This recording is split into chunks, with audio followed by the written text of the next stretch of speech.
So hello everyone, welcome to our new mini blogs. এখন বাজে ঘড়ির কাঁটা প্রায় সকাল 9:30-র কাছাকাছি। আর এখন বাড়ি থেকে বেরিয়ে গেছি, যাবো স্টেশনে। আজকে মেনলি আমরা যাবো সব অগ্রদ্বীপ মেলাতে। আমি আর অনন্ত তো কালনা থেকে দুটো টিকিট কিনে নিলাম আর ওখান থেকে উঠবে। আর সকাল সকাল স্টেশনে আসছে দেখি এই কাকিমা তো হেভি রিলস বানাচ্ছে। সে যাই হোক, তারপর দেখি আমার বাবার ট্রেনটা প্রত্যেকবারের মতো এবারও ভীষণ লেট করেছে। যাই হোক, 100 কোটি মানুষের ভিড় ঠেলে ফাইনালি এই পড়েছে অগ্রদ্বীপ স্টেশনে। অগ্রদ্বীপে হচ্ছে মেলা, তো ওখানেই যাব। আর এখানে চলে এসেছি এখন ঘাটে নৌকা পার হওয়ার জন্য। আর এখানে দেখি ফ্রিতে জল দিচ্ছে, তো বাঙালি আলকাতরাও ছাড়ে না, প্রত্যেকবার মতো জলও কি করে ছাড়ে বলো।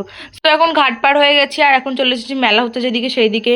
তো এখন ঢুকবো আমরা মেলাতে। আর এই মেলাটার একটা নাম আছে, যে নামটা এখন আমি বর্তমানে ভুলে গেছি। তো তোমরা কেউ জানলে অবশ্যই আমাকে কমেন্টে জানাতে পারো। ঢুকে আমার এই ক্লিপ দুটো পছন্দ হয়ে গেছে, তো একটা আমার একটা সৃষ্টির জন্য নিয়ে নিয়েছি ওটা। তারপর ঘুরতে ঘুরতে মন্দিরটা আমাদের চোখের সামনে পড়লো, কিন্তু বাইরে অনেকটা ভিড় বলে যেতে পারিনি। তো সাইডে একটা মিষ্টির দোকান ছিল, ওখান থেকে আমরা দুজনে দুটো দই নিয়ে নিলাম।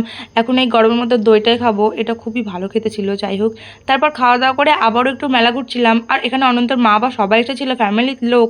তো ওদের সাথেও দেখা গেল, আর অনন্তর বাবা আমাদেরকে দই খাওয়ালো। তো যাই হোক, মেলাটা প্রচুর বড় ছিল, আমরা ঘুরে শেষ করতে পারিনি। আমরা 3 ভাগের হাফ ভাগও মনে হয় ঘুরিনি। তো এখন যাবো বাড়ি। আর এখান থেকে টিকিট কেটে নিয়েছি, আমাদের ট্রেনটা আসতে একটু লেট ছিল। তাই গরমে আবার একটুখানি স্প্রাইট আর একটু কেক খেয়ে নিলাম। আর আমি না মেলা থেকে একটা পুতুলও কিনেছিলাম, কারণ পুতুল খেলতে এখন খুব ভালোবাসি। সে যাই হোক, তারপর আমাদের ট্রেনও চলে এসেছে আর আমরা এখন ট্রেনে উঠে পড়েছি। নেমেছিলাম সমুদ্রগড় স্টেশনে, তারপর ওখান থেকে গেছিলাম আনন্দদের বাড়িতে। আমরা খাওয়া দাওয়া করে একটা ঘুম দিয়ে এখন ফিরছি বাড়িতে। তার ভিডিও করা হয়নি, বিকজ খুবই ক্লান্ত ছিলাম ওখান থেকে এসে। আর এখন সন্ধে হয়ে গেছে আর স্টেশনে এসে এখানে ঘুগনি খেয়ে নিলাম, কারণ এখানে ঘুগনিটা আমার খুব ভালো লাগে।